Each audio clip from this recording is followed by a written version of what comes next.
Sejumlah informasi kriminal dari berbagai daerah kami rangkum dalam Buser 6.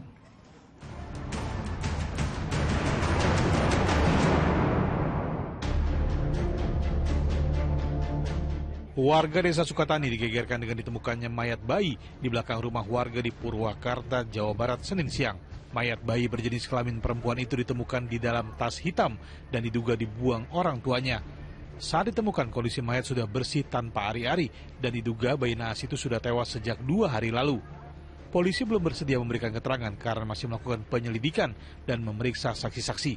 Oleh polisi, mayat bayi dibawa ke kamar mayat Rumah Sakit Bayu Asih.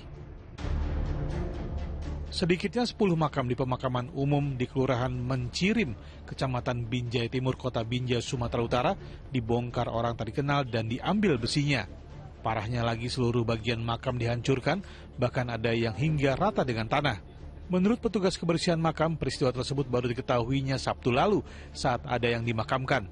Warga berharap polisi segera menangkap pelaku pencurian tersebut agar tidak ada lagi yang berani menghancurkan makam hanya untuk mengambil besinya. Parkir di pinggir jalan untuk mengikuti apel pagi. 2 mobil pribadi milik ASN di Kota Kendari, Sulawesi Tenggara dibobol maling Senin pagi. Kejadian yang tak jauh dari kantor gubernur tempat kedua korban bekerja dilakukan pelaku dengan modus memecahkan kaca mobil. Akibat pencurian ini, salah satu korban kehilangan kartu ATM dan ponselnya, sementara satu korban lainnya kehilangan 2 laptop. 2 korban langsung membuat laporan ke polisi.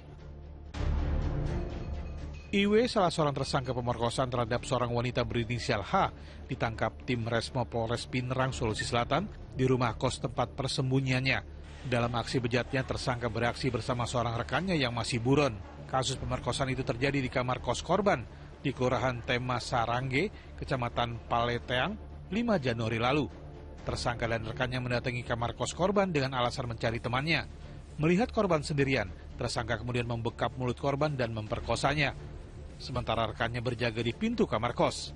Atas perbuatannya, tersangka dijerat pasal 285 KUHP dengan ancaman hukuman 12 tahun penjara. Aparat Polres Parepare Senin siang kembali menggelar olah TKP pasca dugaan penembakan mobil Ketua DPC PDIP Kota Parepare, Sulawesi Selatan, Mustafa Andi Mapanggara, yang terjadi Sabtu malam lalu.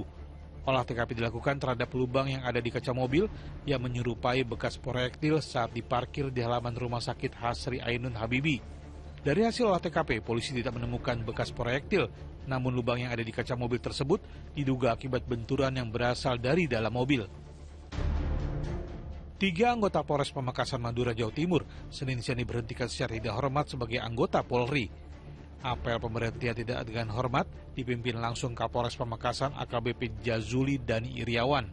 Ketiga personel yang dipecat, yakni Brigadir Septian dan Bribda Dimas, ketahuan menggunakan narkoba dan melakukan disersi atau tidak masuk dinas melampaui batas, sedangkan Bribka Sigit terbukti terlibat dalam kasus penipuan dan penggelapan.